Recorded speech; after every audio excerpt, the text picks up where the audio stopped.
El libro de los jueces nos cuenta una historia sobre lo que hicieron los israelitas después de los 40 años de viaje por el desierto y los 16 años de la guerra de conquista. Y finalmente se están estableciendo en esta llamada tierra prometida que Dios le había prometido a Abraham, Isaac y Jacob. Y los israelitas habían estado anhelando regresar a esta tierra. Y por fin entraron y estaban viviendo ahí. ¿Y qué pasó? ¿Y qué está pasando? ¿Y qué había realmente en esta tierra de Canaán? Y esto no es solo una tierra, no solo una tierra prometida, sino que era la tierra de Canaán. Es una tierra, como aprendimos, que representa la tierra prometida, la tierra de las bendiciones. Para nosotros, incluso se extiende a aplicarse como el jardín del Edén restaurado, el jardín del Edén que necesita ser restaurado y la tierra a la que queremos entrar. Sin embargo, en esta historia, fue influenciada y profundamente arraigada en la cultura cananea. ¿Recuerdas la cultura cananea de Génesis 6, Génesis 10? Los limerovs, los anaseos, la gente que era tan corrupta, personas que se oponían a Dios, personas que eran héroes en contra de Dios. Estas son las personas que empezaron a vivir en esta tierra. Y hasta el mismo suelo estaba impregnado de la cultura cananea, la religión cananea, las creencias cananeas, ideologías y formas de vida cananeas. ¿Y para qué los israelitas entraran y no fueran influenciados por eso, o serán influenciados por eso? Esa era una gran pregunta. ¿Cómo harán los israelitas, digamos que conquistan la tierra, que se convierten en los dueños de la tierra? ¿Pero conquistarán las mentes o serán sus mentes conquistadas? Al pensar en esto, podemos aplicarlo a nosotros mismos mientras vivimos en este mundo. Sabemos que Canaán fue aquel hijo que fue severamente maldecido por Noé, rectam igual a 0.5 s barra diagonal, por las acciones que cometió su padre Cam.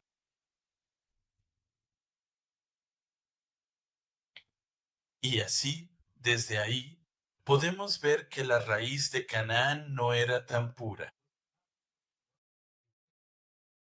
Todo comenzó con una maldición.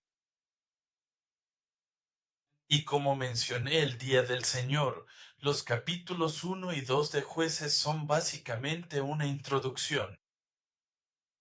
Nos lleva a esta vida durante la época de los jueces.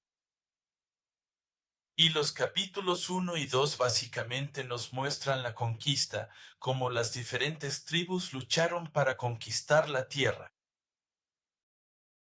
Y así se les asignaron lugares, se les asignaron diferentes porciones de la tierra, y se suponía que cada una de las tribus debía salir a conquistar su propia región. ¿Y cómo sucede eso? Lo estudiaremos la próxima semana. Pero algo que se enfatiza en el pasaje de hoy, leímos de Josué 24 al 29. Así que vamos a regresar a Josué 24 al 29. Pero antes de eso, leamos Josué 1:1, el mismo comienzo de este libro. ¿Qué dice? Ahora bien, después de la muerte de Josué, los hijos de Israel consultaron al Señor,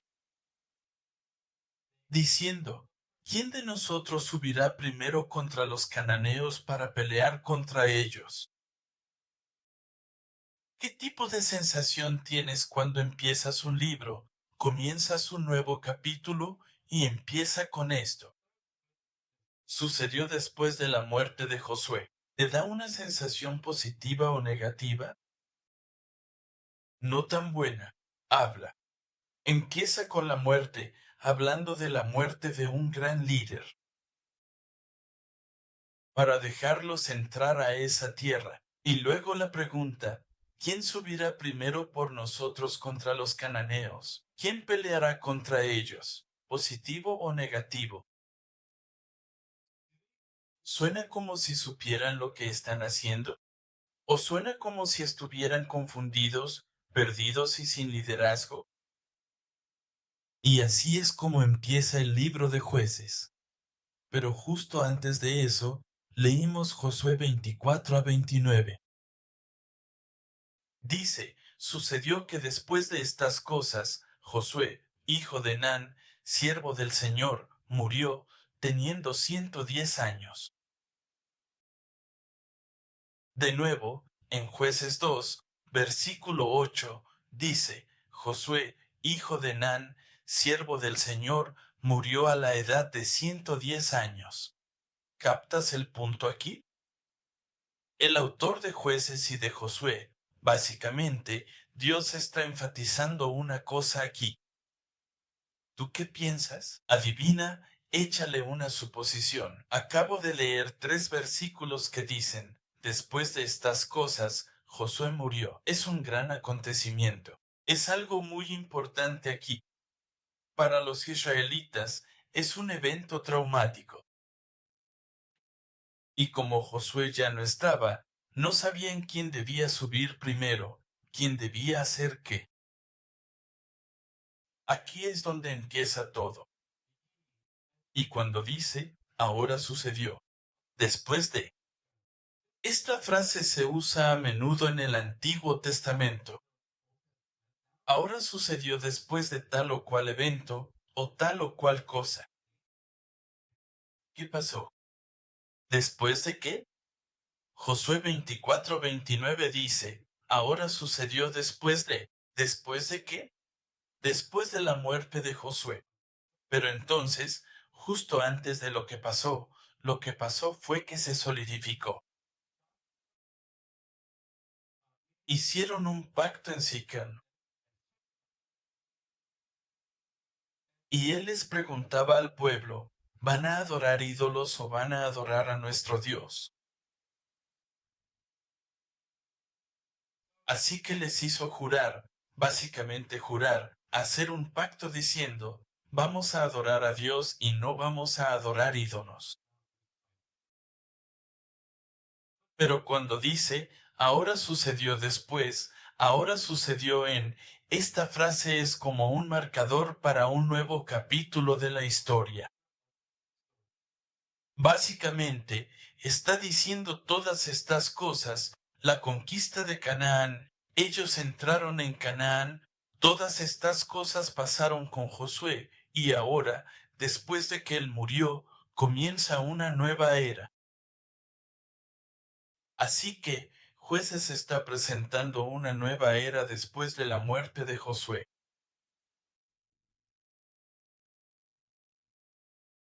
La muerte de algunas personas puede que no sea tan significativa, pero hay personas en nuestra vida o en nuestra historia cuya muerte se vuelve muy significativa y marca una gran diferencia en una organización, en una iglesia o en la historia y en una nación. Y después de la muerte de esa persona, esa nación u organización puede florecer o incluso perecer. Hay una gran diferencia, y la muerte de Josué fue un gran acontecimiento para los israelitas. ¿Por qué? ¿Por qué Moisés murió no hace mucho tiempo, verdad? Probablemente hace menos de 20 años, Moisés murió y Josué tomó el mando. Y pensaron que Josué nos guiaría a la tierra de Canaán y nos ayudaría a conquistarla, nos lideraría en la conquista, y después de toda esa conquista, finalmente, bajo este liderazgo, Estableceríamos una nación en esta tierra y seguiríamos adelante. Pero entonces, para sorpresa de ellos, simplemente murió. De repente. Y no tan de repente. Fue de acuerdo al plan de Dios, pero murió. Para el pueblo, no fue así. Probablemente ellos tampoco estarían preparados para la muerte de Jerusalén. Y ahora tienen que establecer una nación. Básicamente, tienen que terminar la conquista, asentarse y empezar a vivir. Esto es en serio. Ahora tienen que empezar a vivir. Es como cuando nosotros crecemos. Estamos en la adolescencia y más o menos esperamos ciertas cosas. Sabes, después de ir a la universidad, graduarme, conseguir un buen trabajo, entonces saldré de la casa y me volveré independiente. Pero luego, cuando tengo 16 años, de repente mis padres mueren. Y ahora tengo que salir al mundo y realmente ponerme en marcha y vivir, ganar la vida. Es más o menos ese tipo de sentimiento. Josué y Jueces 1 empiezan así. Pero mira, Josué 1:1. Pasemos a Josué 1:1.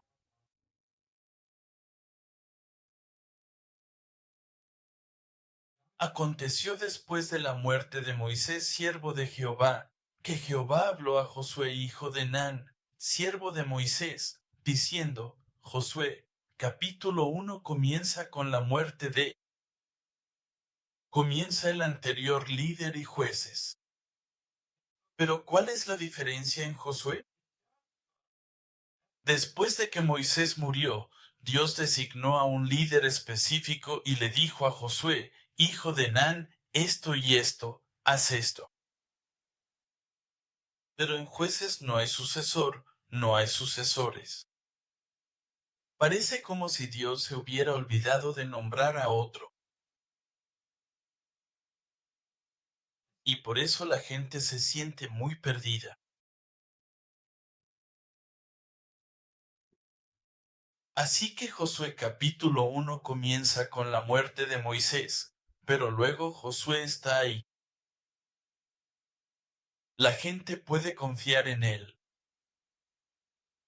Y luego, a lo largo de todo el libro de Josué, vemos a Josué, a Dios hablándole, a Dios trabajando con Josué y a Josué guiando al pueblo. Casi. Parece casi mejor que Moisés, Josué, lo que hizo. Era un líder nuevo, muy radical, muy poderoso. Él estaba allí luchando con la gente. Bien. En Josué 24:31 dice, Israel sirvió al Señor mientras vivió Josué y los ancianos que le sobrevivieron, quienes conocieron todas las obras que el Señor hizo por Israel. Ese es el último versículo. Hacia la última parte de Josué. Y concluye que durante el tiempo de Josué, la gente recuerda que sirvió al Señor. De nuevo, Josué, Jueces 2, versículo 7, también dice, Jueces 2:7, el pueblo sirvió al Señor todos los días de Josué y todos los días de los ancianos que sobrevivieron a Josué. Pero eso es todo. Ahí termina, y luego, al final del capítulo 24 de Josué, sucede otra cosa. ¿Alguien sabe qué hacen después de que Josué muere? Habían estado cargando los huesos de José, ¿verdad? Y finalmente entierran los huesos de José.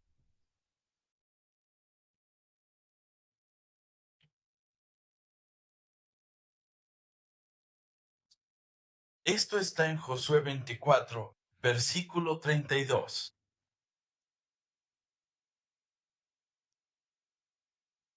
¿Cómo se sienten? Josué muere. Los huesos de José son enterrados. ¿Qué tiene el pueblo ahora?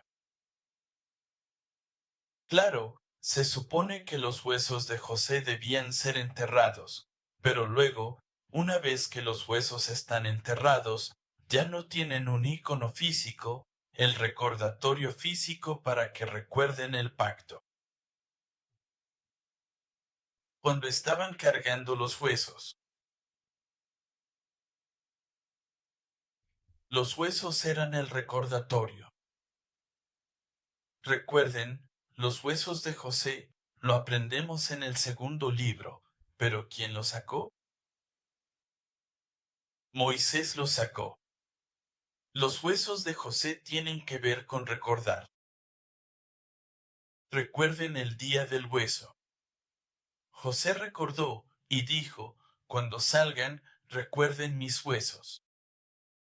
Y Moisés recordó sacarlos. Y era un recordatorio para la gente cada vez que veían los huesos o el ataúd de José. Se les recordaba. Como dijo José, Dios será bueno y nos llevará a la tierra de David. Pero ahora ese recordatorio fue enterrado. Así que el líder está muerto. El recordatorio está enterrado. Y entonces ellos no están. Es muy. ¿Quién está a cargo ahora? ¿Quién es responsable de continuar con esto? El pacto se siente como si simplemente hubiera llegado a un final abrupto. En este flujo de la genealogía del pacto. Déjame preguntarte, ¿eso es lo que sentimos? A veces es un poco deprimente verlo. O uno escucha sobre las iglesias en Europa, iglesias en Estados Unidos, ahora algunas iglesias en Corea, muchas iglesias en todo el mundo.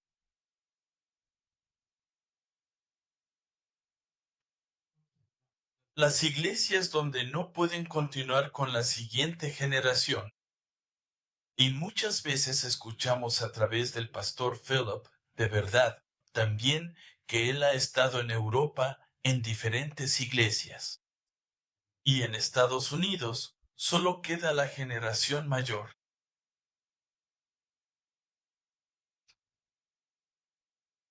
Lo que Satanás está tratando de hacer en nuestra historia de la iglesia es cortar este flujo.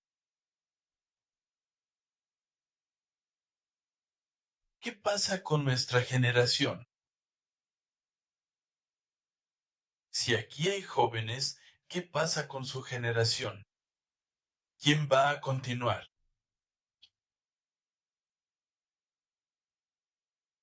¿Adelante? Para ser honestos, nuestras mentalidades, nuestra forma de pensar, nuestras actitudes, yo, cuando digo nuestras, hablo por mí mismo.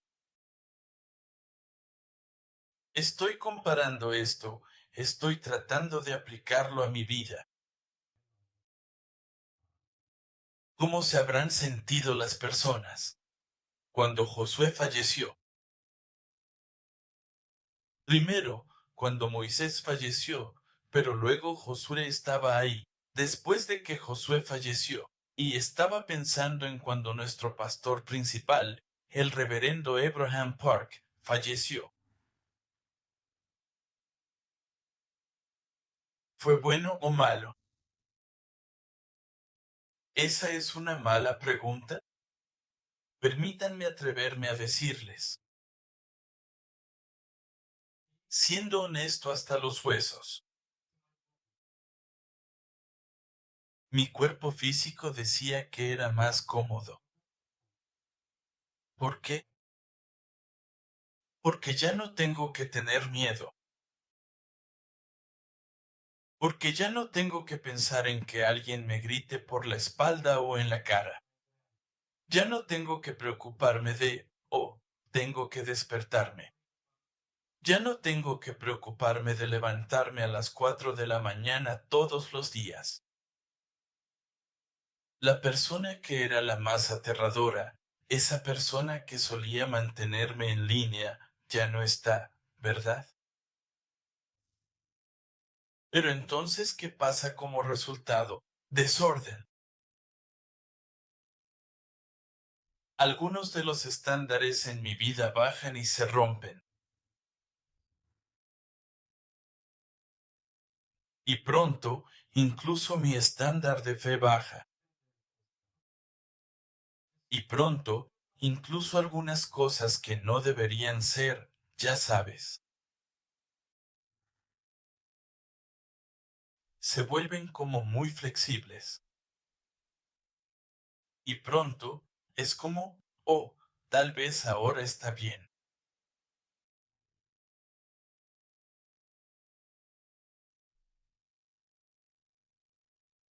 Y estoy pensando desde mi experiencia personal. Quizá durante la época de los jueces, después de que Josué murió, la gente sentía como, wow, ahora podemos respirar un poco. Pero entonces, lo que Dios quería ver cumplido no se estaba haciendo.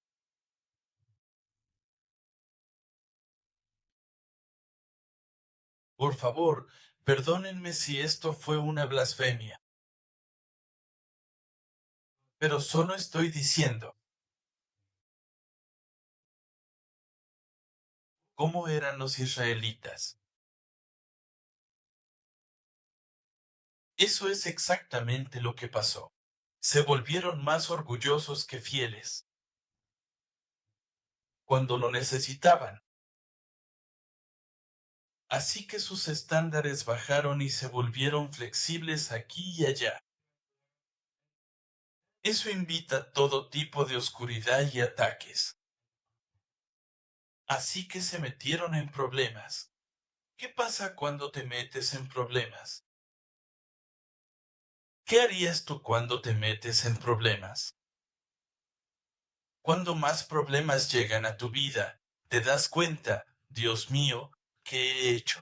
Entonces te arrepientes y vuelves a orar. Y luego Dios envía a un juez. Vayamos a Jueces 2, 18 y 19, solo 2, 18 y 19. Cuando el Señor les levantaba jueces, el Señor estaba con el juez y los libraba de la mano de sus enemigos todos los días del juez. Pero el Señor se compadecía de sus gemidos a causa de los que los oprimían y afligían. Pero sucedía que cuando el juez moría, ellos volvían atrás y actuaban con más corrupción que sus padres, siguiendo a otros dioses para servirles y postrarse ante ellos, no abandonaron sus prácticas ni sus caminos tercos. ¿Qué está pasando? Cuando están en problemas, cuando los están atacando, claman, Dios dice, jueces. Durante el tiempo de los jueces, están bien porque el juez ora por ellos y hay alguien que los sostiene. Pero luego, tan pronto como los jueces terminan o su tiempo se acaba,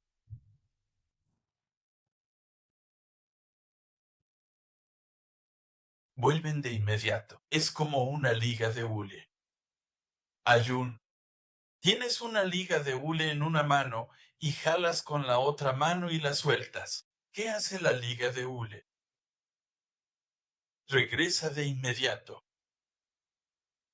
La fuerza central que sostenía esa liga de hule no estaba en la santidad, sino que estaba en la pecaminosidad. Así que era una piedad o santidad temporal.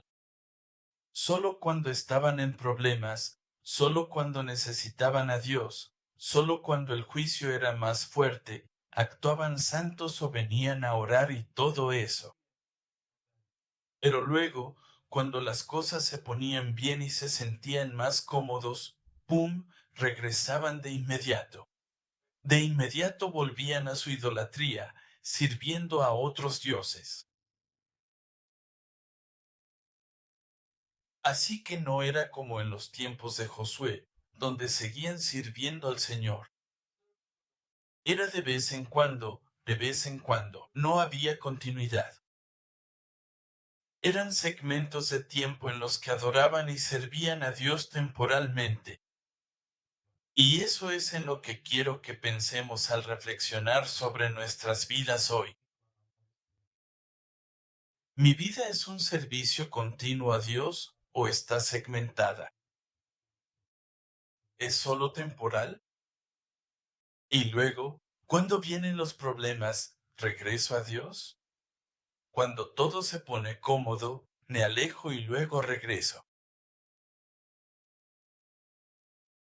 Y una cosa de la que estas personas se quejaban, una razón, decían, era la falta de un líder. ¿A quién están culpando? Decían, porque no había rey. Nuestra vida es así, porque no hay rey. ¿A quién están culpando? Están culpando a Dios. Dios, tú no nombraste a otro líder, por eso hay tantos problemas.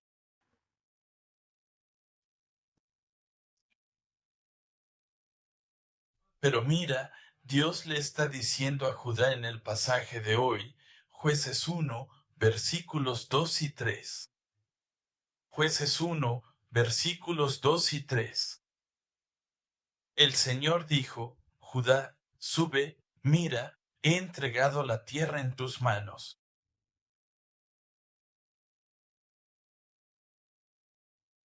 Ahora le está diciendo a cada tribu que suba.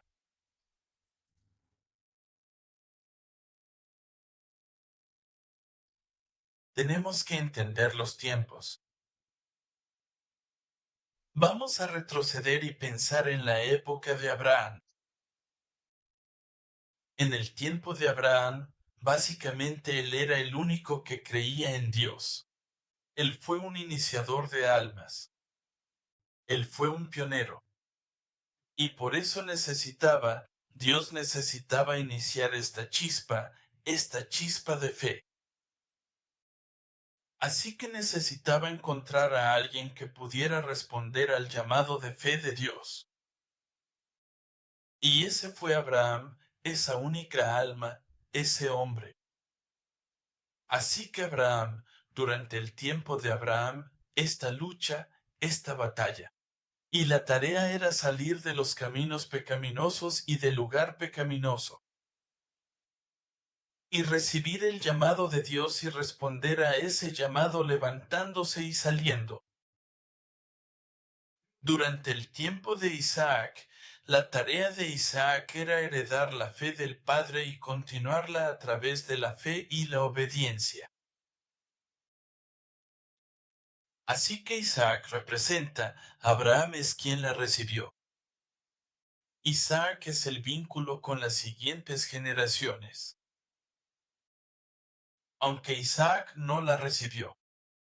Especialmente el incidente de Génesis 22, el incidente del monte Moría. Aunque Isaac no la recibió directamente de Dios, tenía suficiente fe para poder obedecer. Así que se convirtió en un vínculo. Y como resultado, Jacob, durante el tiempo de Jacob, tuvo que luchar. Él tenía que creer en este pacto, tan fuerte y firmemente que básicamente necesitaba sacrificar toda su vida para luchar por este pacto. Y puedes ver crecimiento. Puedes ver mucho dolor y mucha lucha en la vida de Jacob. Pero a través de esa lucha y ese dolor, él crece. Y no solo crece su fe, sino que Dios se expande a través de estas 3 generaciones. Dios se expande. Esto de una persona, Abraham, a una familia grande. Y luego llama a Jacob Israel, serás una nación, tal como le prometió a Abraham. Y así se ha expandido de un hombre a una familia, a una nación.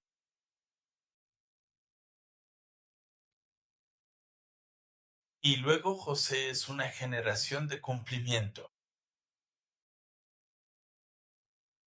Él es el que se convertirá en el fruto. Él es el que necesita ir a la tierra de Canaán por fe. Cuando José fue por fe, pero es a través de Moisés que esa fe se cumplió. Así que Moisés fue el activador. Moisés fue el portador de esa fe, literalmente cargando los huesos de José. Durante el tiempo de Josué, él estaba resumiendo todo este viaje. Josué fue el último en llevar al pueblo a la tierra de Canaán. Ahora bien, ¿qué pasa con los tiempos de los jueces? ¿Se ha terminado ya la historia de la redención? ¿Ha llegado a su fin? ¿Está completamente cumplida?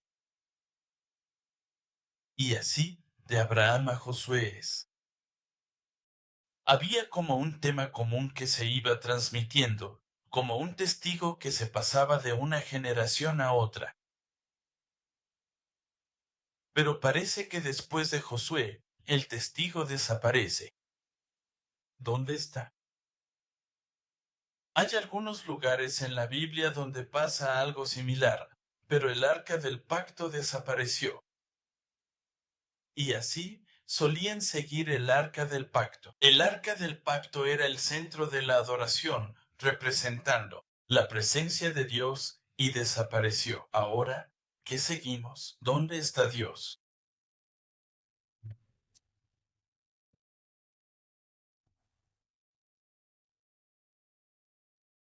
Entonces, ¿qué hace el pueblo? ¿Qué se supone que deben hacer? ¿Qué les está pidiendo Dios en este tiempo? Fue un tiempo en el que Dios no designó a un solo líder, pero fue un tiempo en el que se suponía que debían ser más maduros, y cada tribu sale a representar. Cada tribu necesita ser como Yotzana.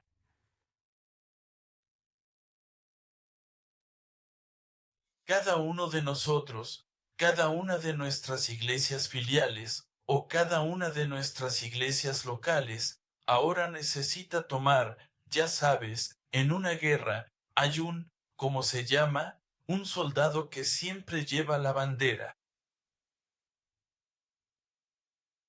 ¿Verdad? Para representar la bandera, ¿cómo se llama? Señal y bandera. Si ese estandarte cae, ese equipo perdió, ese equipo, esa nación ha perdido la batalla.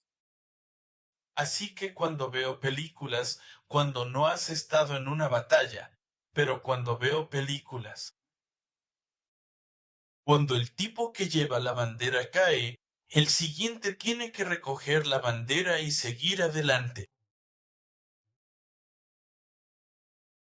Aunque les disparen o mueran, protegen la bandera nacional. De la misma manera, ¿quién es el que va a levantar esa bandera ahora? Todos durante la época de los jueces decían, ¿quién va a levantar la bandera? Esa era la pregunta que Juma estaba haciendo. ¿Quién va a subir? Josué estaba llevando la bandera. Él cayó, murió. ¿Quién es el siguiente? Y ahora mismo, la bandera está en el suelo. En esta historia del movimiento cristiano, o en esta generación del cristianismo, piensen en Singapur, la bandera está en alto, levantada y estamos marchando, o la bandera está tirada en el suelo. Si es así, ¿quién es el que la va a levantar? Todos como que la evitan y miran alrededor. ¿Quién es el líder? Y Dios está diciendo, durante el tiempo de los jueces, cada tribu levante su bandera y ahora vayan a sus lugares y empiecen a representar al pueblo de Dios. Y cada tribu necesita mostrar y ser prueba de que Dios es mejor que los cananeos. Así como Dios le prometió a Abraham, Isaac y Jacob. A través de Josué y Caleb, Dios seguía diciendo, yo destruiré a los cananeos por ustedes. Y es la tribu la que necesita ir y cumplir eso. Todavía no se ha cumplido. Tienen que levantarse e ir a hacerlo. Ya no hay más excusas. Ya somos adultos. Así como el ejemplo que mencioné antes, si los padres fallecen temprano sin preparar a sus hijos, el primero, hermano, o cada hijo necesita despertar y darse cuenta de que ya no tienes a tus padres para salir y ganar dinero por ti. Eso significa que tienes que despertar, levantarte y salir a hacer algo.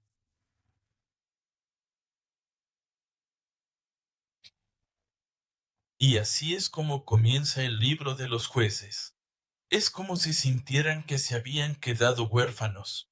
Dios está diciendo, Judá, sube, tú sube primero. Eres la tribu del rey, la tribu real, y eres la tribu grande. Así que tienes que ir y mostrarle al resto de las tribus cómo se hace. Si tú logras la victoria, los demás se van a motivar para subir y también pelear. Y él dice, en tiempo perfecto, ya te lo he entregado en tus manos. Así que sube. Es ahora. No podemos quedarnos sentados diciendo, ahora que el pastor principal no está para regañarnos o gritarnos. No puedo simplemente hacer lo que sea. No, ahora nosotros tenemos que ser los que nos regañemos a nosotros mismos.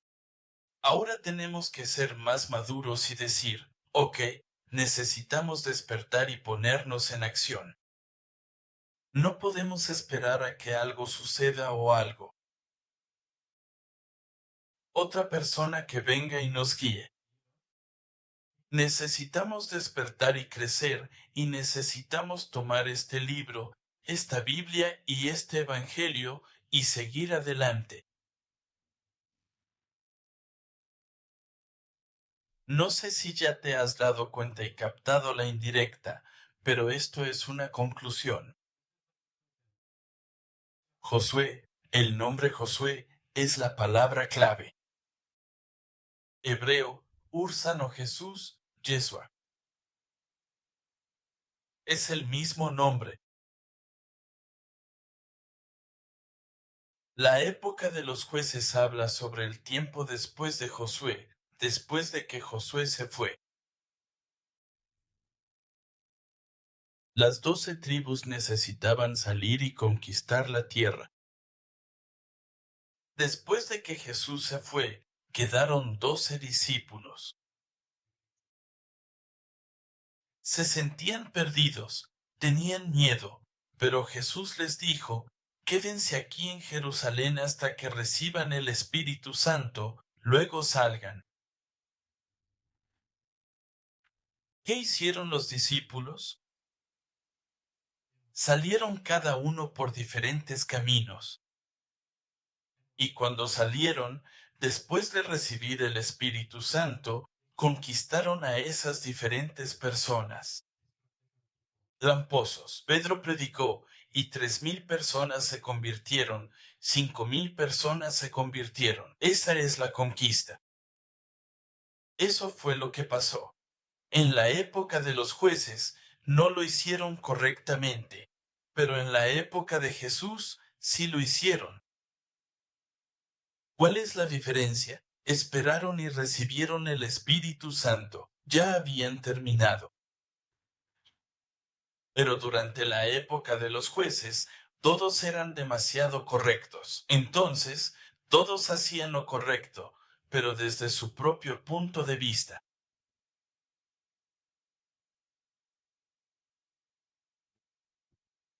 Básicamente, cada quien hacía lo que realmente quería hacer. Cada quien tenía su propia agenda. Hoy, así como tenemos que salir y avanzar con Dios y con el Evangelio, tenemos nuestra propia agenda. ¿Lo estamos haciendo según lo que yo pienso, lo que cada uno de nosotros cree que es correcto? ¿O estamos siendo entrenados correctamente para entender cuál es el camino correcto? Y para que podamos discernir, necesitamos al Espíritu Santo. Todos necesitan convertirse en líderes. No estoy diciendo que todos tengan que ser la cabeza, pero todos tienen que ser los que corren. Toma la bandera y corre. ¿Cómo nos convertimos en ese líder que Dios puede usar? El líder que realmente puede hacer lo que Dios piensa que es correcto en vez de lo que yo pienso que es correcto. Pensemos en cómo Dios elige a sus líderes. Y oro para que todos aquí sean el líder en el tiempo final que Dios va a escoger. Pensemos en dos personas, una de cada testamento. Del Antiguo Testamento, pensemos en Moisés. ¿Qué tuvo que hacer Dios con Moisés para convertirlo en un líder? Dios esperó a que fuera un líder. ¿Por qué? ¿Es Dios tonto o estúpido? Porque a los 80, si Dios lo hubiera llamado a los 40, Dios podría haber hecho mucho más. Moisés era mucho más fuerte, mucho más rápido, tenía mucho más celo. ¿Por qué tuvo que esperar hasta los 80? ¿Por qué Moisés ya estaba listo? ¿Verdad? Moisés estaba listo para convertirse en el líder de los israelitas a los 40 e incluso lo intentó. Pero ¿por qué Dios permitió que él huyera al desierto de Madián y esperara allí durante 40 años? ¿Qué piensas si tú fueras Moisés? ¿Cómo crees que serías después de 40 años viviendo en el desierto de Madián cuidando rebaños? Para ser honesto, yo estaría deprimido. Tendría el pelo largo, bigote y barba larga, ya sabes, tomando para olvidar. Olvidarme de mi vida. No me importaría. Antes quería hacer algo y Dios me mandó al desierto, a la nada. Y he estado esperando 40 años. Estoy viejo. Solo voy a tomar hasta morir. La verdad, realmente me sentiría así. Pero Dios estaba esperando que Moisés hiciera eso.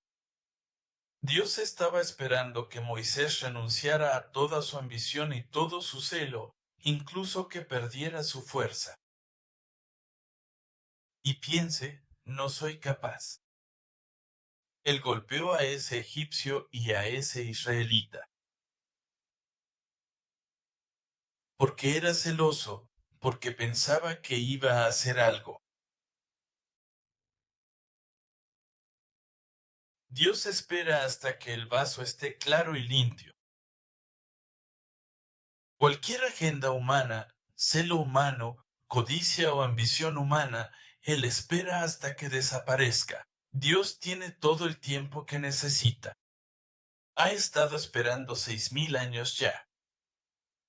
Puede esperar más.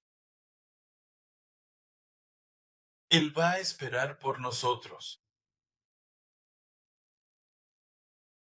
Hasta que digamos, Dios. Sinceramente, ya no me importa mientras tú puedas usarme y ser un amigo.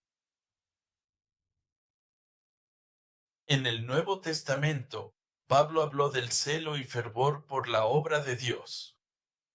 Él perseguía a los cristianos creyendo que así cumplía con su voluntad de la manera correcta. Y supongo que esta vez Dios no quiso. Espera, así que lo detuvo. Con luces brillantes lo dejó ciego y él pasó por el camino rápido. Y permitió que nosotros, sobre Saulo, mantuviéramos todo. Y podemos escuchar que necesitamos conocer la confesión del apóstol Pablo. Yo tenía todo, tenía la educación, tenía antecedentes, tenía mi linaje familiar, tenía dinero, tenía la ciudadanía, lo tenía todo. Pero consideré todo eso como basura. Esto es Filipenses capítulo 3, ¿verdad? Consideré todo eso como basura. Él se vació a sí mismo. Básicamente, toda esa basura en él la tiró y se convirtió en un vaso limpio. Y fue entonces cuando Dios empezó a usarlo. Después de eso, quiero decir, creo que lo mencioné antes, ¿no hubiera sido genial para Dios usar la ciudadanía del apóstol Pablo, sus antecedentes? Ya sabes, él era un rabino, podía usar su título, estatus, podía usar todo, pero Dios eligió no usar nada de eso. Y el estatus de Paul era cero, línea de crédito cero, ¿verdad? Y perdió todos sus contactos y nunca más amigos. Y. Su apariencia, su vista, su salud, todo se fue. Entonces Dios comenzó a usarlo. Entonces no podemos decir, oh, ¿por qué? No estoy lo suficientemente sano, o porque soy demasiado viejo, o porque no veo muy bien, o porque no sé computadoras. Toda esa excusa, dice Dios, es basura. Dios dice, quiero una vasija limpia. Ahora vivimos en un mundo en una época muy similar a la de los jueces. Si no tenemos cuidado, vamos a regresar de inmediato a las viejas y simples costumbres o a las maneras del mundo. En este tiempo, ¿quién va a ser el que se mantenga firme de verdad? ¿Quién va a ser el que pueda distinguir lo que está bien de lo que está mal?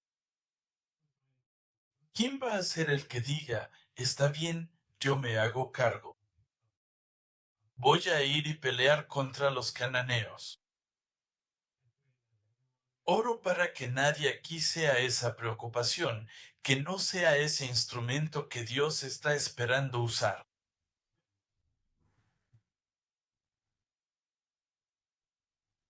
En la Biblia, en el libro de Dios, solo hay dos lados. Su lado o no su lado. Así que es esto o aquello. No hay punto medio. Así que oro para que todos aquí decidamos de una vez de qué lado vamos a estar. Voy a estar un poco más relajado un poco más cómodo, como el pastor Sam?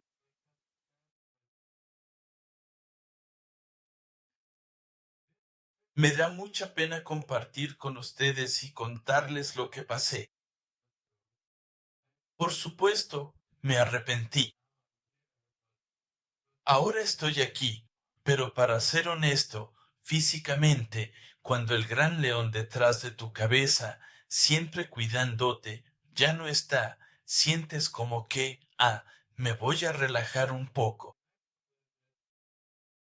Pero luego esa relajación, esa comodidad, te persigue. Y eso me llevó a alejarme por un tiempo. Así que siempre necesitamos despertar y decir, ok, no puedo culpar a nadie.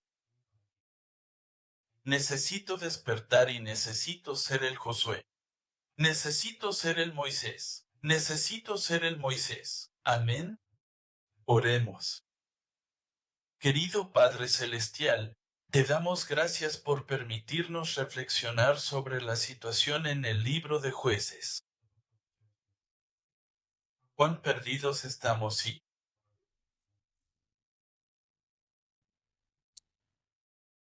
Cuán pecaminosos eran esos tiempos.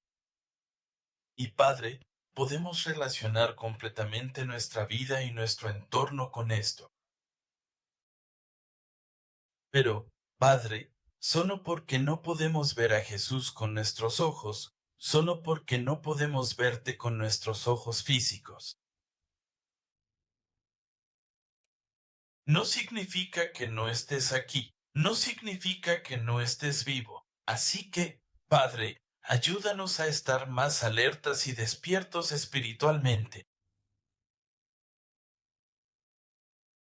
Y ayúdanos a ser sensibles a lo que tú necesitas en este tiempo. Y Padre, por favor permítenos, así como el apóstol Pablo dijo, incluso golpear nuestros cuerpos hasta la obediencia, para que podamos levantarnos de nuestra pereza, para que podamos levantarnos de nuestra enfermedad, para que podamos levantarnos de nuestra oscuridad y depresión, y empezar a caminar hacia adelante con la bandera de tu palabra, con el Evangelio en nuestras manos, para cumplir tu voluntad. Y eres tú quien ha dejado a cada una de las tribus terminar esa obra final. De la misma manera, les diste a los discípulos terminar lo que Jesús comenzó. Y creemos que en este tiempo final tú has dado a cada iglesia y a cada uno de nosotros la tarea de terminar tu obra del tiempo del fin. Así que, Padre, ayúdanos a ser los que tomen esta tarea y sigan adelante para cumplirla. Danos esa motivación, danos ese celo. Y, Padre, no un celo humano, sino el tuyo, con tu fervor, con tu celo y con tu sabiduría, ayúdanos a seguir adelante. Ayúdanos a que cada miembro de la Iglesia Sion y todos los que están aquí se conviertan en un vaso limpio que tú puedas usar en este tiempo final. Muchas gracias, Padre, por tu gracia. Con corazones agradecidos, te presentamos esta ofrenda. Recíbelo y glorifícate. En Jesús. Amén.